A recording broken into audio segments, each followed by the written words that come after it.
A man accepted £100 worth of land per year. For that price, he invited someone he called a brother to dinner.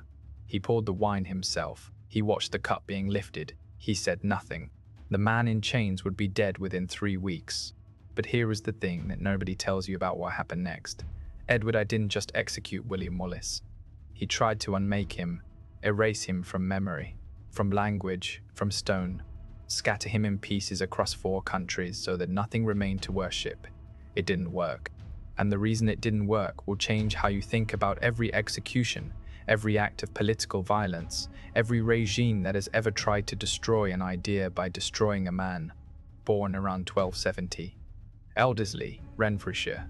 Father, Sir Malcolm Wallace. Minor landowner. Enough land to eat. Enough status to matter locally. Not enough to matter to anyone who kept records in London. His uncle was a priest. And that one fact, that a priest decided to educate a landowner's son, is the reason William Wallace would one day stand in the largest judicial hall in England and speak 7 words in Latin that made 5 judges go very, very quiet. The priest taught him Latin, French, English, and Scots, 4 languages, in an era when most men of his rank could not sign their own names. Think about what that means. Wallace could read legal documents. He could compose formal correspondence. He could argue theology in the language of the Vatican. He wasn't being trained to be a soldier. He was being trained to think. What do you do with a man like that? A man who understands the rules better than you do. When he refuses to follow them, you figure out a way to make the rules disappear. For 27 years, nothing happened. Wallace lived. Wallace worked. Wallace would have died unknown, just another name that history swallowed without chewing. Then 2 things collided. A king who needed a country to kneel, and a woman who was killed because her husband wouldn't. William Heselrigg was the English sheriff of Lanark. His job was enforcement, making Scotland feel small, making Scottish men understand that their local authority, their dignity, their basic sovereignty had been reclassified as English property. Wallace refused to perform that smallness. Heselrigg responded the way men like Heselrigg respond when someone refuses to perform smallness. He took Marion Braidfeute, Wallace's wife. The chronicles do not record exactly how she died. They record what came next with extraordinary precision. May 1297, middle of the night. Wallace gathered 30 men, not soldiers, men who'd lost something, men whose particular threshold, the line past which a person stops calculating survival and starts calculating cost, had been crossed. They moved through Lanark in darkness, found the sheriff's quarters, broke through the door.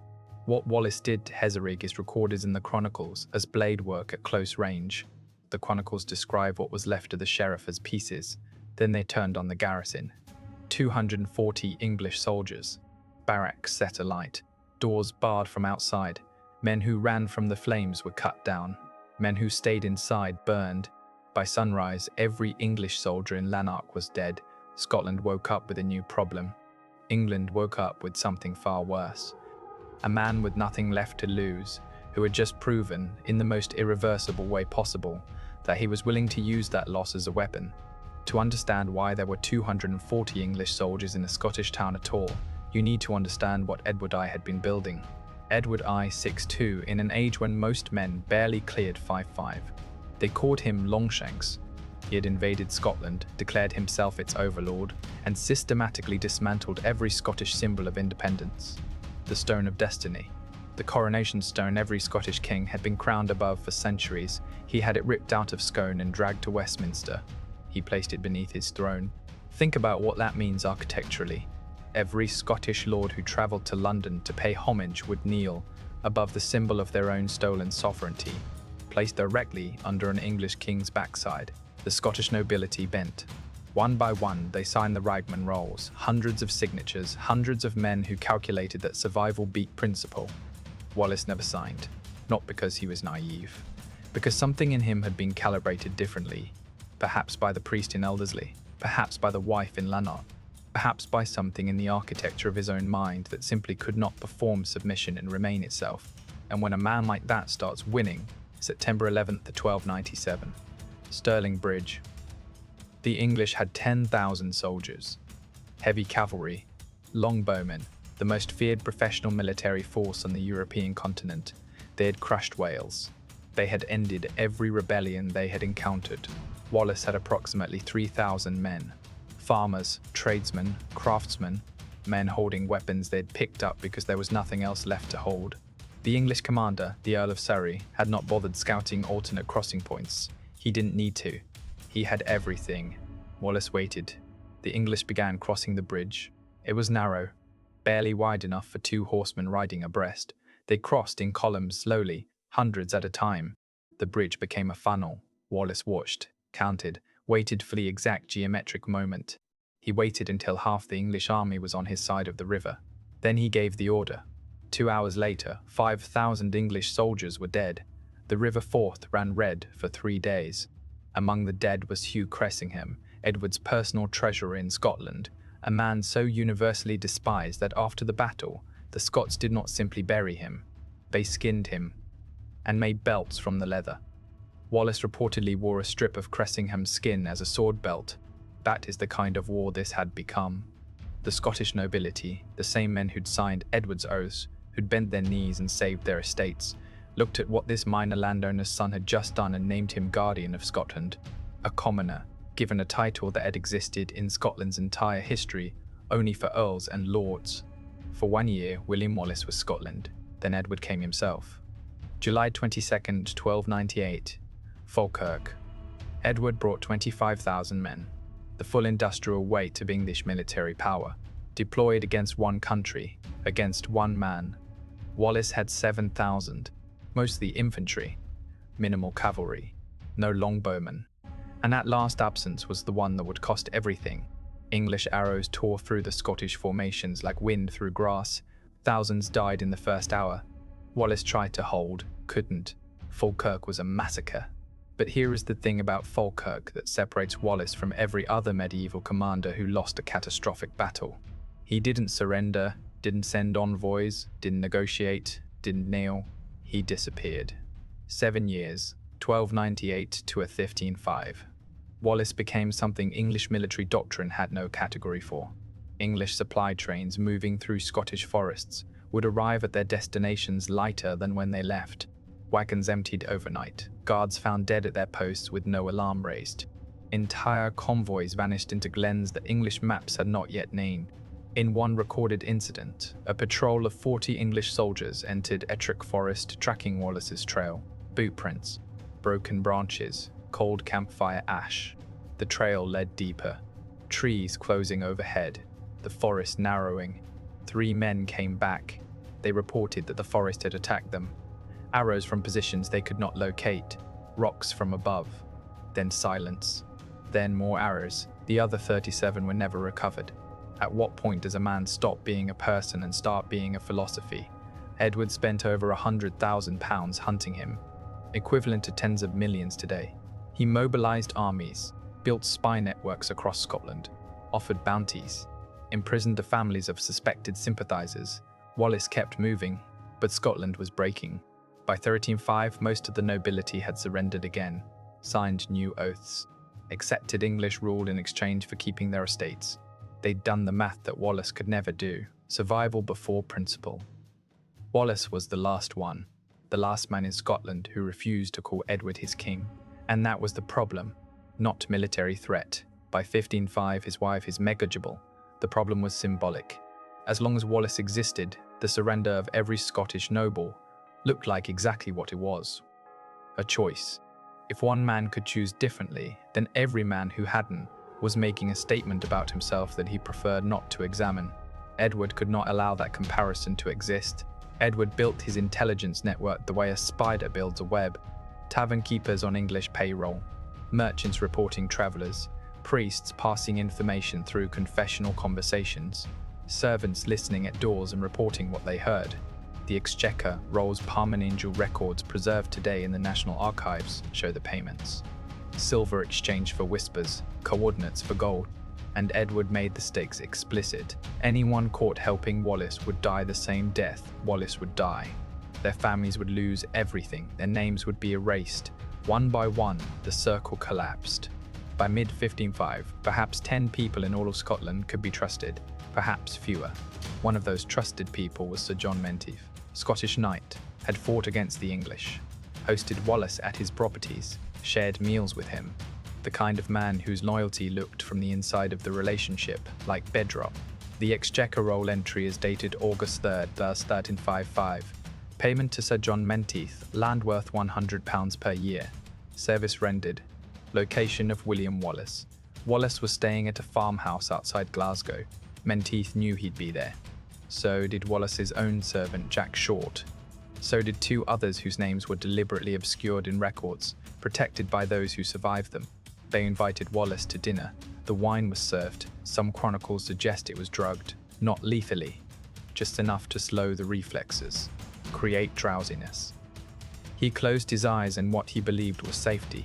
Among men he would have died for. He woke to iron around his wrists and faces he recognized looking at him with expressions he had no word for. The wine had tasted wrong. He had not listened. What does it feel like, that specific moment when you realize that the danger was never outside, that it was at the table, pouring your wine, watching you drink? They didn't take him straight to London. That would have been efficient. Edward didn't want efficient. For 17 days, Wallace was transported south in an iron cage mounted on a cart. They stopped deliberately at every major Scottish population centre. This was not transport, this was theatre. Carefully choreographed psychological warfare designed to accomplish one specific thing before the execution itself. Kill the hope before they killed the man. Every Scot who had ever whispered Wallace's name, every person who had kept faith with the idea that one man's refusal to surrender meant something, was made to look at what refusal looked like in iron. 17 days of being stared at. 17 days of thinking about what waited at the end of the road. Wallace refused to break his expression during the journey. Every chronicle that recorded the transport noted the same thing with what reads between the lines as confusion. He did not look like a man who had lost. August 22nd of 1505, evening, London. Population 80,000, the largest city Wallace had ever seen. They housed him at a residence on Fenchurch Street. 20 men-at-arms on guard. Wallace refused food that night. Through the door, the guards heard Latin. He had asked for a priest, none was provided. Morning came. They dressed him in sackcloth, mounted him on what they called a poor horse, a deliberate humiliation, a nag selected specifically for contrast against the war horses of the knights who would surround him. 2.5 miles to Westminster, 90 minutes, thousands lining the streets, rotten food thrown, stones, things too foul to name. Wallace said nothing.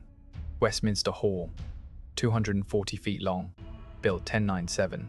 One of the oldest rooms in England still standing. A wooden platform stood 4 feet high at the south end. 5 judges in scarlet, Sir Peter Mallory at the centre. As they brought Wallace to the platform, they placed something on his head. A crown, oak leaves and laurel, twisted into a wreath. The English claimed Wallace had once boasted he deserved to wear a crown at Westminster. No Scottish source confirms this. It was performance, a final staged insult designed to look like justice. Mallory read the charges: treason, sedition, murder without regard for age or sex, robbery, arson, the killings at Stirling, burning churches, invading northern England. 15 minutes of accusations. When Mallory finished, the court expected silence. Wallace spoke, first in Latin, then in English. 7 words. I could not be a traitor to Edward, for I was never his subject. The room understood what had just happened. Under English law, Edward's own law, treason required a broken oath of loyalty. Wallace had never sworn loyalty to Edward. Not once, not ever. He had fought for Scotland's lawful king John Balliol, for Scottish sovereignty. Legally, by England's own statutes, the charge did not apply to him. Edward knew this, his lawyers knew this. So they had prepared a fabricated secondary charge that Wallace had attempted to make himself King of Scotland. No evidence exists for this claim. None. It was invented the same way you patch a hole in a sinking boat, not to fix the problem, but to buy enough time to get to shore. The trial lasted under 30 minutes. Wallace was given no right of defense. His words were recorded, then dismissed. Sentence was pronounced. The hurdle was a wooden frame 8 feet by 4, covered in oxhide, normally used to haul supplies. They threw Wallace face down onto it, arms spread wide, legs spread, ropes at wrists and ankles. A wooden beam under his chest, positioned not for his comfort, but for the specific functional purpose of keeping his face slightly elevated so that the cobblestones wouldn't render him unconscious too quickly. They wanted him awake. 2 draft horses, Westminster to Smithfield, 3.8 miles, through King Street, the Strand, Fleet Street, Ludgate Hill, 2 hours at walking pace. Modern forensic reconstruction of identical execution methods documents what happens to a human body dragged face down across stone at walking pace. First 100 yards, friction burns. Quarter mile, the outer skin layer is gone. Bleeding begins. 1 mile, muscle tissue becomes visible. 2 miles, in the deepest wounds, bone is exposed. Human skin contains approximately 200 nerve endings per square centimeter. The body does not go into unconsciousness under these conditions. It goes into the opposite, a sustained neurological state of maximum signal output that it cannot interrupt or override. He felt every single cobblestone for 2 hours. 10 to 15,000 people lined the route. Objects thrown, screaming. Some sections fell silent as the hurdle passed, possibly sympathizers, possibly something else. Something that even people who had come to celebrate found they could not perform. Street vendors followed the procession, selling refreshments. Parents lifted children onto their shoulders to see. What does it tell you about a system, about a society, that the machinery of the state and the casual commerce of a market could occupy the same moment? Smithfield, 10 acres. London's execution ground since 1196. The scaffold 8 feet high, 20 feet wide, gallows at the center. Tools laid out where the condemned could see them on approach. This was intentional, part of a psychological protocol refined over generations of public execution. Temporary grandstands had been constructed for wealthy observers, 2 pence per seat, 5 to 8,000 people waiting. They hauled Wallace up the scaffold stairs, his back destroyed, face broken, nose shattered, eyes swollen shut, several teeth missing, blood on every step he climbed, still breathing. The hooded figure waiting at the top was John Dalton, London's chief headsman, 3 assistants beside him. The noose was hemp rope, 1.5 inches thick, the knot positioned behind Wallace's left ear, not the throat. That placement compressed the carotid artery and jugular on one side. The result was strangulation, not a broken neck. A broken neck takes seconds. Strangulation takes minutes. 2 assistants pulled the rope. Wallace lifted 18 inches off the scaffold, not high enough to snap the neck, just high enough to cut off air. His body fought, legs kicking, torso twisting, the biological machinery of survival engaging against something the mind had perhaps already accepted. 2.5 minutes, conscious for most of it. The signal came. They cut the rope. Wallace dropped 2 feet onto the scaffold planking. They let him recover. 2 minutes, 3 minutes, just enough for his brain to register that he was still alive. Then they moved him to the table, 7 feet long, 3 feet wide, tilted at 15 degrees so the crowd could see clearly. Iron manacles at wrists, ankles, and waist, a leather strap across his forehead to keep him from looking away, because they wanted him to watch. Modern trauma medicine has confirmed what medieval executioners had learned through practice without understanding the mechanism. Consciousness can be retained through everything that followed. The table's tilt maintained blood pressure to the brain. Stage removal of organs prevented rapid catastrophic hemorrhage. Adrenaline output, a biological maximum. Shock does not equal unconsciousness. It means every nerve in the body firing simultaneously, the entire sensory system screaming. Wallace was awake. What came next lasted approximately 15 minutes. I will not spare you the details, because Edward did not spare Wallace the reality. The emasculation was staged, prolonged, each stage held up for the crowd, then thrown into the brazier beside the table, then the abdomen, a 12-inch incision from the sternum down through skin, fat, and muscle. Calibration was everything, too deep, and the hemorrhage ended the execution before it was finished. The executioner parted the wound with both hands. 20 feet of small intestine, extracted slowly, coiled into the brazier in sections. The burning of human tissue and fecal matter reached the grandstands. City records document a municipal expense incurred that day, herb bundles purchased to distribute among the crowd to manage the smell. At what point does the crowd stop being an audience and start being a participant? People left.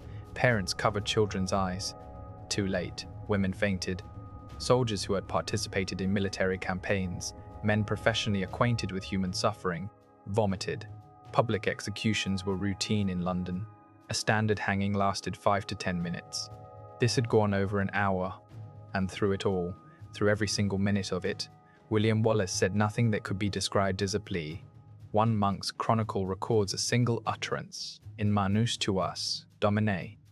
Into your hands, Lord. Not a cry, not a negotiation, a prayer. The executioner assessed. The man was fading. Tool change, knives to a heavy axe. They dragged him to the chopping block. The first blow missed clean. Wallace's neck muscles contracted, the body's last involuntary refusal. Deep wound, partial severing, blood across the scaffold planking. The crowd gasped. 3 seconds. The second blow. Time of death, 12:47 p.m. Execution commenced, approximately 11:30 a.m. Total duration, 1 hour and 17 minutes. The assistants took over. Quartering was butchery. Arms at the shoulders, legs at the hips, torso split down the spine. 7 pieces, each cleaned, wrapped in cloth, salted for preservation, packed in barrels, sealed with tar. Court scribes recorded every detail. Total execution expenses, £26 14 pence documented in the pipe rolls. Edward wanted a receipt. Wallace's head was parboiled, submerged in boiling water with bay leaves in salt for 15 minutes, then dipped in pine tar. An 18-inch iron spike driven through the base of the skull. Installed on London Bridge's southern gatehouse, the highest visible point from both banks of the Thames. It joined approximately 30 other heads already displayed there. 2 guards assigned permanently to prevent theft. Sympathizers stealing heads from the bridge was common enough to require permanent security. The 4 quarters left London on separate carts. Newcastle, 5 days' journey north. Displayed at the city gates, warning to every Scot crossing into England.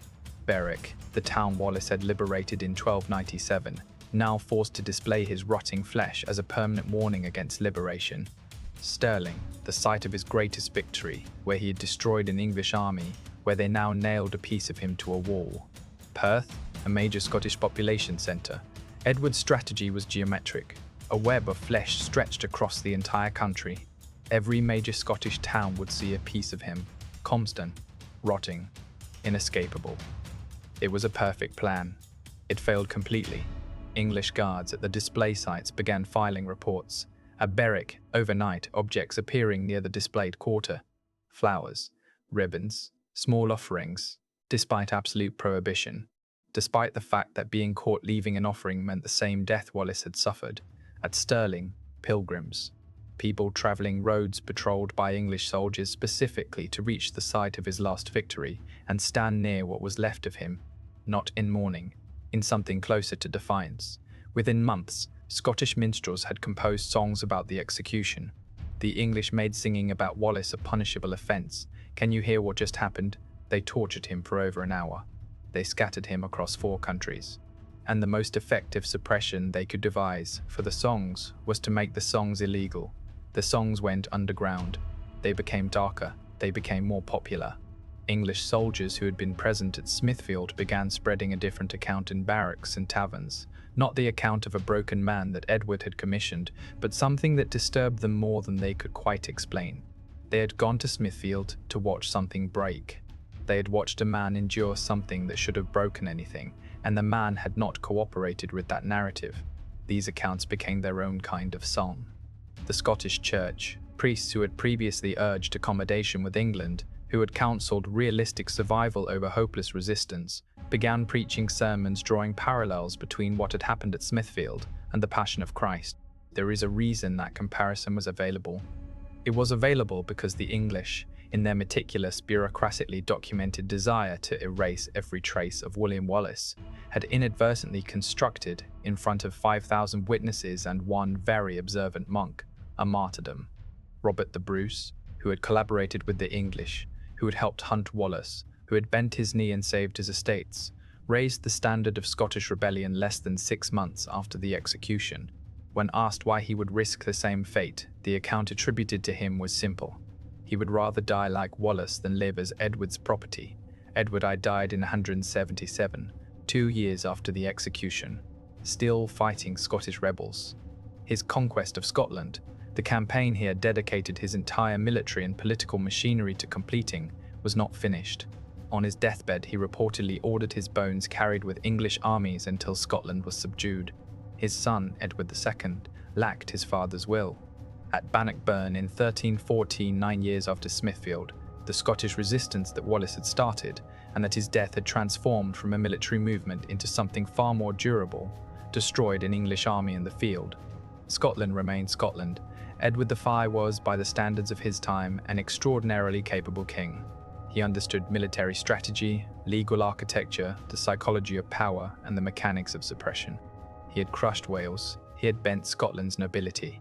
He had built one of the most sophisticated intelligence networks in medieval European history. And he miscalculated one thing. He treated the execution as a solution. He didn't understand that he was creating source material. How many times in history has a regime destroyed someone so publicly, so completely, so meticulously, and produced exactly the opposite of what it intended? Wallace's 7 words at trial. I could not be a traitor to Edward, for I was never his subject, were not the desperate last words of a beaten man. They were a legal and philosophical argument, made by a landowner's son who a priest had taught to read Latin, in a court that had no legitimate jurisdiction over him. In front of 5 judges who knew it, and recorded by scribes who, centuries later, are the reason we know. Legitimate authority requires the consent of the governed, and Wallace never gave it. The body they destroyed at Smithfield, the pieces they scattered across 4 countries, the songs they made illegal, the pilgrimages they prohibited, none of it erased him. It amplified him. And the reason is something that Edward, for all his intelligence, could not have been expected to understand. You cannot unmake an idea by destroying the person who embodied it. You can only prove the idea was worth dying for. Pose. That is what happened on August 23rd, 1305, not just an execution, a miscalculation.